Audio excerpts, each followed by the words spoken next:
¿Cómo les va? Sea muy bienvenida y muy bienvenido a otro programa especial Descifrando el Coronavirus. Ya lo ven, estamos hoy en un lugar diferente. ¿Por qué? Porque estamos en Cuba, justamente en una de las casas de los científicos cubanos, el Instituto Finlay. Y aquí vamos a hacer una serie de entrevistas a los líderes de las vacunas en Cuba y de todos los tratamientos, a los líderes de la comunidad científica de Cuba. La primera entrevista es con el doctor Eduardo Martínez Díaz, quien es presidente del grupo empresarial BioCuba Pharma. Doctor, sea usted muy bienvenido. Gracias. ¿Cómo está? Fíjese que BioCuba Pharma se ha vuelto muy famoso en el mundo, no solo aquí en Cuba. Se habla muchísimo de esto, pero es un grupo empresarial bastante joven. ¿Cómo surgen ustedes? Cuéntenos, denos todos los detalles que pueda. Es un grupo empresarial de las industrias biotecnológicas y farmacéuticas cubanas que tiene 9 años de creado en su composición actual, pero realmente en el sector biofarmacéutico en Cuba existe ya una experiencia de más de 35 años. Que no es poco, 35 años. Fue creado por el comandante en jefe Fidel Castro a partir de su idea de que el futuro de Cuba tendría que ser necesariamente un futuro de hombre de ciencia. Cuba es un país que no tiene grandes recursos naturales y él concibió que realmente para su desarrollo era importante desarrollar la ciencia, la tecnología, la innovación, y en uno de los campos en que se ha trabajado mucho en nuestro país, precisamente en el sector de la biotecnología y el sector farmacéutico. BioCuba Pharma, ¿qué papel juega hoy por hoy en el desarrollo de Cuba? Un país pequeño, una isla en el Caribe, pero al mismo tiempo un país bloqueado por la mayor potencia del mundo, por Estados Unidos. Ya son 6 décadas de bloqueo. BioCuba Pharma suministra hoy al sistema de salud cubano más de 900 productos. Dentro de estos productos, bueno, medicamentos, 359, que significa el 58% del cuadro básico del país. Y otros productos como equipos médicos, dispositivos, sistemas diagnósticos. Si nuestro país tuviera que adquirir todos estos productos que nosotros fabricamos en el mercado internacional, necesitaría aproximadamente 1.500 millones de dólares, lo cual sería, en el contexto nuestro, un país bloqueado, con pocos recursos, sería bien complejo. Y también tenemos un plan incluso de desarrollo que incluye la sustitución de otros medicamentos que hoy se importan, de modo tal que debemos llegar a tener en el 2030 el 80% del cuadro básico de fabricación completamente nacional. Y también ahí están incluidos los medicamentos del protocolo de atención para la COVID-19. En este momento el 85% de los medicamentos que utiliza el protocolo los fabricamos nosotros. Doctor Eduardo, para mí sigue siendo un misterio y creo que para mucha gente, cómo en medio de este recrudecido bloqueo, ¿y por qué digo recrudecido? Bueno, porque durante la era Trump se adoptaron 243 nuevas medidas, entonces es muchísimo. ¿Cómo en medio de todo esto a ustedes se les ocurrió hacer vacunas contra la COVID-19? Nosotros pensamos en una vacuna preventiva desde que surgió la epidemia en China, porque nosotros tenemos una importante cooperación con China en el sector de la biotecnología. Tenemos laboratorios conjuntos chino-cubanos con expertos ¿Aquí nuestros. o en China? En China, con expertos nuestros que trabajan en China. Y cuando surgió la epidemia, se lanzó una convocatoria y nosotros en 72 horas escribimos un proyecto y presentamos la idea de un proyecto de vacuna preventiva para atacar este nuevo virus. Pero ya en el mes de marzo se reporta el primer caso en nuestro país. 2020. En marzo del 2020. Y en ese momento ya nosotros activamos nuestro consejo científico y convocamos al Instituto Finlay y al CIGB, que son las instituciones nuestras con mayor experiencia en el campo de las vacunas y que son las que hoy producen. Ahora también muy famosas. Exacto, muy famosas en este momento, porque realmente, bueno, por lo que han hecho, ¿no? Pero además de estas instituciones, rápidamente se involucraron un grupo de otras instituciones de BioCuba Pharma, el Centro de Inmunología Molecular, el Centro Nacional de Investigación Científica, el Centro Nacional para la Producción de Animales de Laboratorio, que se incorporaron en el suministro de los modelos y también hacer las pruebas preclínicas con la vacuna, el Centro de Inmunensayo, que desarrolló los sistemas para medir después los niveles de anticuerpos que inducían las vacunas, el Centro Nacional de Biopreparado, que se incorporó en lo que es la producción de las vacunas, el laboratorio SAICA, que también se incorporó en ya lo que es la actividad productiva como tal. Otras instituciones del país, como el Instituto de Medicina Tropical Pedro Curí. ¿Todos estos institutos forman parte de BioCuba Pharma? Sí, estos que mencioné, con la excepción del Instituto de Medicina Tropical Pedro Curí, que pertenece al MINSAP, o sea, al Ministerio de Salud Pública. También los laboratorios de la Defensa Civil también se incorporaron con nosotros en este trabajo. Y entonces, y en el mes de marzo se convocaron a los expertos y científicos que tienen experiencia en el tema de las vacunas y se le motivó a que todas las ideas que tuvieran de cuáles las diferentes variantes de vacunas que pudiéramos desarrollar, que las presentaran. Era bienvenido todo. Todo era bienvenido. Llegamos a tener en ideas y diseño más de 40 variantes. Más de 40 variantes porque combinaban, ¿no? O sea, un mismo antígeno con varias formulaciones y al final cuando uno multiplicaba eran más de 40 variantes de vacuna. El presidente desde el inicio nos pidió, hay una reunión que en esos momentos se hacía diariamente. En una ocasión, al final de esa reunión, el presidente nos pide que aceleremos todo lo que tenga que ver con diseñar las vacunas. Hay una anécdota también que ya tarde en la noche el presidente me llama y me dice, bueno, dime qué cosa es lo que están haciendo, por dónde van las cosas.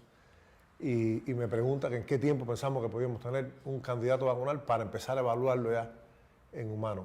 Seguimos hablando de 2020. En 2020. Y en ese momento le decimos que en 6 meses podíamos tener un candidato vacunal.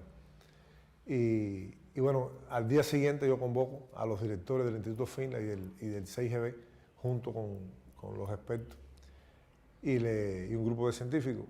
Y entonces le hablo de que habíamos tenido esa conversación con el presidente, del compromiso de los 6 meses. Ahí más o menos se asustaron un poco. Claro, es que era demasiado rápido. Pero en realidad se empezó a trabajar con una gran intensidad. Y en el mes de mayo ya el presidente, él pide tener un encuentro ya con todos los científicos, una parte de los científicos que ya estaban trabajando en esos candidatos vacunales, que estaban pensando en el tema de las vacunas. Y fue una reunión realmente histórica. ¿Por qué histórica? Es histórica. Bueno, ahí se le presentan las diferentes variantes de proyectos en los cuales estábamos trabajando. Y al final de la reunión, él da una explicación un poco con la idea de que se iba realmente a seguir propagando el virus, algo que ocurrió pensando en que iba a ser difícil contar con todas las vacunas que se necesitaban en un primer momento. Nos pidió que necesitamos tener soberanía en la producción de las vacunas.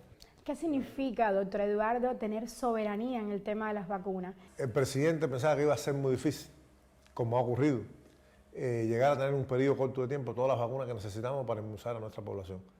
Él pensó también de que los precios iban a ser precios realmente muy altos de las vacunas. Y esos dos elementos eran importantes para cumplir el objetivo de inmunizar a la población y cortar realmente la transmisión del virus, o sea, lograr resolver el problema de la pandemia. Algo que después la vida demostró que era así, o sea, precios muy altos, no existían todas las disponibilidades de vacunas y que estuviera incluso muy fácil de poder adquirirla. Y como teníamos experiencia, teníamos capacidad, dijimos, bueno, vamos a trabajar en el desarrollo de las vacunas. Después de las más de 40 variantes que les expliqué, que ya vamos a tener en ideas y en diseño, no quiere decir que en todas trabajamos desde un inicio, fuimos descartando a partir de las informaciones que salían en la literatura científica, las experiencias propias, se fueron descartando variantes y nos concentramos inicialmente en 4 variantes de vacunas, que fueron las primeras candidatos vacunales que pasamos a evaluar en humanos, a hacer estudios clínicos. Después se incorpora un 5.º candidato vacunal, de modo tal que bueno, hemos estado trabajando en 5. ¿Cómo se explica que ustedes tengan ya 3 vacunas autorizadas de emergencia y 2 candidatos vacunales? Para resolver los recursos financieros, llegar a tener los recursos financieros es un esfuerzo del país y también tuvimos que, en un trabajo, o sea, BioCuba Pharma tiene sistemas informatizados y fabrica un grupo de otros medicamentos y tuvimos que ir tomando decisiones y algunos insumos que son comunes a las vacunas y destinarlo a la producción al desarrollo inicialmente y después a la producción de las vacunas. Y en medio de toda esa batalla detrás de desarrollar las vacunas, se nos presentaron algunos proveedores habituales nuestros que no nos enviaban los insumos que necesitábamos. Incluso tenemos ahí los mensajes donde nos mencionaban de que producto de que tenían que hacer una revisión del componente, si los productos ellos tenían un 10% de componente norteamericano, no podían suministrarnos hasta que no terminaran esa revisión. Claro, eso es por el principio de extraterritorialidad del bloqueo, pues, a través de la ley Helms-Burton. Exacto, son proveedores europeos en este caso, por ejemplo, que nos sucedió, que fue significativo, que nos afectó incluso, que en el caso de las vacunas soberanas, durante un tiempo tuvimos que parar todo el proceso de escalado de la producción. Por falta de esos insumos. Por falta de esos insumos y nos retrasó hasta cierto punto de forma significativa los planes que teníamos. Nosotros pensamos que en el mes de agosto íbamos a poder tener todas las vacunas por inmunizar a nuestra población, se nos retrasó un mes. Y fue precisamente por esto, porque sí teníamos las capacidades, teníamos las instalaciones, logramos incorporar a 5 fábricas en el proceso de producción de las vacunas, y al tener más de una variante, en un periodo muy corto de tiempo íbamos a tener todas las dosis necesarias para inmunizar a nuestra población. Entonces, si ustedes no hubieran desarrollado y fabricado estas 3 vacunas y los 2 candidatos vacunales, ¿qué hubiera tenido que hacer Cuba para vacunar a su población? Si hubiéramos tenido que adquirirla, hubiéramos tenido que necesitar en el país más de 300 millones de dólares, lo cual en la situación financiera que teníamos derivada del propio bloqueo, la situación económica y derivada del recrudecimiento de las medidas hubiera sido complejo. ¿Cómo se siente dirigir un grupo empresarial que ha producido estas 3 vacunas, que son las primeras de América Latina, y estos 2 candidatos vacunales? La responsabilidad es grande, pero bueno, también grande el compromiso. ¿Puedo dormir bien todas las noches? No, no crea. No crea, es difícil, pero no mi responsabilidad. La responsabilidad, somos un gran equipo, lo puedo asegurar, los que dirigimos y los que trabajamos en general en este sector. Tenemos un gran compromiso con el pueblo cubano, sabemos la responsabilidad que tenemos, tanto en lo que significó en la responsabilidad en lograr tener las vacunas. Incluso nos comprometimos desde muy temprano, y desde muy temprano llegamos a decir que en el 2021 la población cubana iba a estar inmunizada con vacunas propias, algo que ha ocurrido. O sea, prácticamente el 100% de toda la población posible a vacunar fue inmunizada en el 2021. Y también un grupo de medicamentos, nosotros llegamos a desarrollar un grupo de medicamentos muy novedosos que nos ha permitido tener los niveles indicadores que hoy tenemos en el país, referente, por ejemplo, a la letalidad. ¿Cuáles son esos medicamentos? Ahí por ejemplo, existen el nasalferón, por ejemplo, es un medicamento que durante la pandemia... Este es el que las gotitas que se ponen por la nariz. Exacto, o sea, el interferón, un producto antiviral, que nosotros lo incorporamos al protocolo y que ha tenido un gran efecto en evitar que los pacientes pasen a la gravedad. Y en el caso del nasalferón desarrollamos una formulación en el mismo proceso de la pandemia para su administración nasal, que además de poder usarlo las personas infectadas, también vimos que tenía un efecto en prever incluso la infección en el personal de riesgo. Por ejemplo, el personal que trabajaban en zonas rojas y los médicos cubanos que fueron a otros países. Yo me enteré por algunos médicos que nos dijeron, venimos protegidos con las gotitas de nasalferón. De nasalferón, bueno, tenemos los datos, solo el 0.1% de los médicos que utilizaron esa primera etapa de la brigada Henry Reeve se infectó con el virus. Uno solo llegó a un estado de gravedad de los que habían utilizado el nasalferón. O sea, se infectó y llegó a estar en estado grave, pero ningún fallecido. O sea, que realmente es un medicamento que protegió sobre todo en un primer momento, el personal de la salud. ¿Y ese medicamento hoy se comercializa, doctor Eduardo? Sí, es un medicamento que lo seguimos utilizando en la pandemia. Tiene un efecto no solo para este nuevo coronavirus, sino en general para las infecciones. Tiene un importante papel, la bimodulina T, un medicamento que lo utilizamos para subirle las defensas a las personas, bueno, sobre todo a las personas mayores, que por la inmunosenescencia tienen una probabilidad menor, ¿no?, de responder, el sistema inmune. Claro. Había que activarlo y también los resultados fueron realmente tanto en el coronavirus como también en general las infecciones respiratorias agudas. ¿También sirve para el dengue? En general, al subirle las defensas a las personas que lo utilizan, los protegen contra las infecciones por cualquier virus. de diferentes tipos de infecciones. Hay otros medicamentos, por ejemplo, el Husvinza, que es un péptido. Me hablaron del Husvinza. Es un medicamento que jugó un papel importante en evitar la muerte. En Cuba, el porcentaje de personas que pasaban a la gravedad prácticamente era la mitad de la media internacional. ¿Y estos medicamentos han salido específicamente para los protocolos de tratamiento de COVID o ya existían antes? Sí, por ejemplo, Husvinza era un medicamento que lo estábamos evaluando en artritis reumatoide, un medicamento que tiene un efecto, o sea, para enfermedades autoinmunes. Él regula la respuesta inmunológica. Interesante. Y entonces, a partir del mecanismo de acción, decidimos hacer una prueba en estos pacientes que estaban en la sala de terapia intensiva, que presentaban el fenómeno de la tormenta de citoquina, y vimos que los resultados eran realmente muy, muy satisfactorios. Doctor Eduardo, tenemos que hacer una pausa. Cuando regresemos, quiero que hablemos de la efectividad y eficacia de las vacunas cubanas. En breve, estamos de vuelta.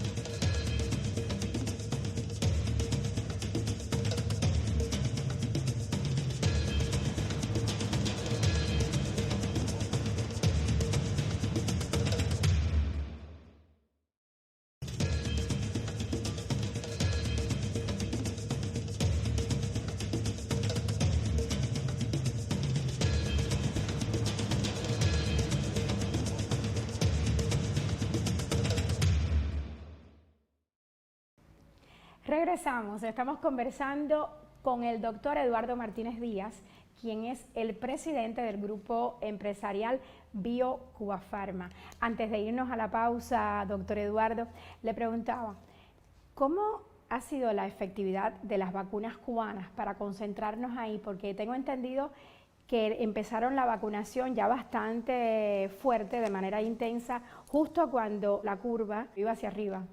Sí, bueno, inicialmente nosotros demostramos la eficacia de las vacunas en los ensayos clínicos, fase 1, 2 y 3, o sea, producto de los resultados clínicos, de los estudios clínicos fase 3, las vacunas demostraron una eficacia superior al 90%, o sea, uno de los porcentajes más altos de las vacunas que hoy existen internacionalmente. Y en el momento en que se hicieron esos ensayos clínicos en diferentes provincias del país, estaba circulando, además de la variante alfa, también la variante beta en nuestro país, que es una variante de preocupación que incluso se estaba reportando que disminuía la capacidad de neutralización de los anticuerpos ya con otras vacunas que existían. En el caso nuestro también se vio esa disminución, pero a pesar de esa disminución se lograron niveles de efectividad superiores al 90%. ¿Y la efectividad, doctor Eduardo? Se empieza ya a realizar un proceso de vacunación masiva, o sea, a partir de en La Habana, lo que le llamamos nosotros un proceso que fue aprobado por el Ministerio de Salud Pública, un proceso de intervención sanitaria en población de riesgo. Y en ese momento, bueno, se empezó a vacunar fundamentalmente en La Habana, primero un grupo de municipios y después se fue escalando este proceso de inmunización. Y precisamente en ese momento apareció en nuestro país la variante Delta, una variante altamente transmisora. Caray. Y se incrementó significativamente, sobre todo en la provincia de Matanzas inicialmente, los casos de COVID en nuestro país. Pero ahí empezamos a ver una diferencia. Lo que estaba ocurriendo, por ejemplo, en Matanzas, que no había estado inmunizada, y lo que estaba ocurriendo en La Habana, que ya se había empezado una inmunización masiva. En los primeros municipios donde se comenzó la inmunización, cuando lo comparábamos contra los municipios en La Habana que todavía no estaban vacunados, existía en cuanto, por ejemplo, a la letalidad, 6 veces menos por ciento de letalidad. Interesante. En los municipios completamente vacunados con respecto a los que todavía no estaban vacunados. Y una diferencia muy significativa con el resto de las provincias. Es cierto que sí se incrementó en La Habana también el porcentaje de personas infectadas y también de las personas que ingresaban en la UCI y también de los fallecimientos, pero los niveles, los porcentajes eran realmente diferentes a donde no había ocurrido la vacunación. Y a medida que se fue avanzando en ese proceso y llegamos a tener alrededor del 60% de toda la población en nuestro país inmunizada, el efecto rebaño se comenzó a ver de forma significativa. O sea, fue un freno completamente a a la transmisión, la pandemia ya en los meses de octubre y noviembre, bueno, empezaron a disminuir significativamente los casos a nivel de todo el país, y ese es un control que se ha logrado hasta el momento. El mes de diciembre, incluso cuando se suma la cantidad de casos, fue inferior al mes de noviembre, el de noviembre inferior con respecto al mes de octubre, o sea que en los últimos 3 meses del año la tendencia ha sido el decrecimiento. Quiere decir que entonces las vacunas cubanas sí funcionaron y funcionan contra la variante Delta. Las vacunas, exactamente. Estas vacunas, la inmunización masiva se llevó a cabo en un momento en que la variante que predominaba en nuestro país era la variante Delta. Doctor, hoy por hoy, ¿qué porcentaje de la población se ha inmunizado con todas las dosis? Con todas las dosis, el 86% de nuestra población ya está inmunizada con el esquema completo. Existe, bueno, los niños menores de 2 años no están inmunizados. Es una parte de la población que aún falta por vacunar. De hecho, estamos planificando hacer ensayos clínicos con la vacuna DALA en niños menores de 2 años. En las próximas semanas se debe presentar a la autoridad regulatoria para hacer un estudio clínico. Nosotros pensamos que sí es necesario inmunizar a la población infantil. Pero usted mencionó, en Cuba los niños mayores de 2 años ya están vacunados. Exactamente. ¿Esto cómo lo decidieron hacer? Cuéntenos, ¿con qué vacuna lo vacunaron? Sí, teniendo en cuenta las características de nuestras vacunas, que son vacunas realmente muy seguras, son vacunas de subunidades, son plataformas que han demostrado un alto nivel de seguridad a lo largo de estos años, y que son plataformas donde nosotros fabricamos otras vacunas destinadas a los niños, y además de los propios datos de seguridad en los ensayos clínicos, durante la inmunización a nuestra población, se determinó que realmente hacer un ensayo clínico en niños lo fuimos escalando, o sea, por debajo de 18 años, y hasta que llegamos incluso a hacer las evaluaciones de 2 años para arriba, y los resultados fueron muy satisfactorios, y se decidió entonces por el Ministerio de Salud Pública llevar a cabo una campaña de inmunización a la población pediátrica. La mayoría de los niños en nuestro país ya están vacunados, se vacunaron fundamentalmente con la vacuna Soberana 02, Soberana Plus, que fue la vacuna que destinamos para este nicho de población, aunque también la vacuna DALA hizo sus ensayos clínicos y demostró también que podía ser utilizada en la población pediátrica. ¿Cuál piensan usar para los niños menores de 2 años? Para los niños menores de 2 años, la vacuna que tenemos pensado utilizar es la vacuna DALA. Esta vacuna utiliza una plataforma donde se fabrica, por ejemplo, la vacuna contra la hepatitis B, que hoy se inmuniza a los niños prácticamente recién nacidos, a días de haber nacido, o sea, son plataformas muy seguras. Doctor Eduardo Martínez, sabemos que las vacunas cubanas están ya en varios países, felicidades por esto, pero ¿por qué una persona de otro país puede confiar en la vacuna cubana? En primer lugar, porque son vacunas que están basadas en plataformas que son muy seguras, o sea, plataformas que se conocen internacionalmente por la comunidad científica, que son muy seguras, son vacunas de subunidades, que es la plataforma que utiliza un grupo de otras vacunas que hoy se utilizan en el mundo desde hace muchos años, en primer lugar. En segundo lugar, porque hemos demostrado en las evaluaciones clínicas esa seguridad la hemos demostrado en las evaluaciones clínicas. Los efectos adversos que inducen las vacunas nuestras son muy bajos, son efectos leves, y al mismo tiempo estos efectos bajos adversos con la alta efectividad que han demostrado, realmente sugerimos que puedan ser vacunas que utilicen en el mundo, que puedan ser utilizadas por otros países. Tienen incluso otras ventajas. ¿Cuál? Por ejemplo, son vacunas que no requieren de especificaciones de congelación para su conservación y las cadenas de frío. Ellas pueden ser conservadas de 2 a 8 grados, e incluso hemos demostrado que durante un periodo, por ejemplo, pueden estar aproximadamente una semana a temperaturas superiores a los 40 grados, y mantiene todas sus propiedades y todos sus atributos de calidad. ¿Qué hace falta para que la OMS incluya las vacunas cubanas, estas 3 en particular, en su cuadro de vacunas, para que las personas puedan entrar a algunos países? Por ejemplo, Estados Unidos no te deja entrar si tú traes puesta la vacuna china, la rusa, bueno, las chinas, porque son varias, la rusa o las cubanas. ¿Qué tienen que hacer ustedes para lograr eso?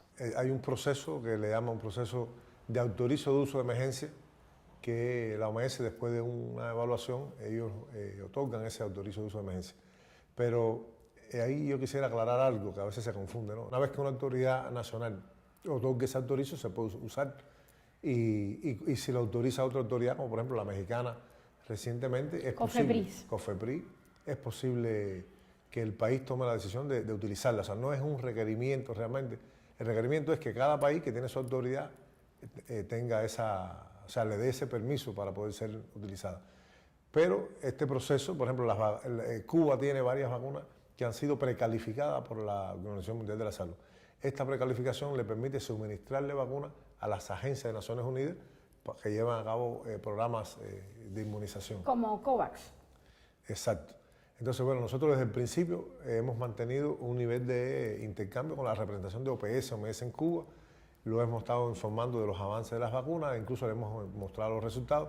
Hemos tenido intercambio ya con expertos de la OMS, donde se le han mostrado estos resultados, y estamos en el proceso de enviar el dossier para que sea evaluado por un grupo de expertos, y después nosotros debemos también recibir inspecciones en las instalaciones donde se fabrican las vacunas. ¿Es cierto que las vacunas cubanas se pueden combinar con otras ahora que están algunos países en la fase de aplicación del refuerzo, del famoso booster? Si uno se pone 2 de Pfizer o 2 de Astra o la que sea, ¿se puede combinar con la cubana? Es posible combinarla. ¿Qué tiene la cubana? ¿Por qué? Estas vacunas de sus unidades tienen esa posibilidad que pueden ser combinadas y hacer combinaciones incluso heterólogas, ¿no? Ya lo hemos incluso demostrado con algunas vacunas donde se logra inducir una alta respuesta inmunológica, digamos, después de haberse inmunizado una persona con la vacuna Sputnik, se induce altos niveles de respuesta inmunológica, lo hemos demostrado recientemente. ¿Cuántas vacunas produce Cuba? 8 vacunas, y eso nos ¿Cuáles, permite doctor? tener, por ejemplo, la vacuna contra la hepatitis B, la vacuna contra el hemófilo influenza de tipo B, contra el tétano, la difteria. Se han desarrollado productos, les mencionaba las vacunas, pero también un grupo de medicamentos que son muy novedosos, como esta vacuna de cáncer de pulmón, la vacuna Symavab, que hoy ya más de 25.000 cubanos la han utilizado y que muchos de ellos hoy han logrado sobrevivir con calidad de vida, porque la vacuna es muy efectiva. Es una vacuna que hoy se está haciendo un ensayo clínico en Estados Unidos para pacientes que tienen cáncer de pulmón de células no pequeñas. Felicidades, doctor Eduardo. Enhorabuena por estos resultados. Gracias por estar hoy con nosotros aquí en Telesur. Y bueno, gracias por estar ustedes también con nosotros. Nos vemos de hoy en 8 días. Hasta la próxima.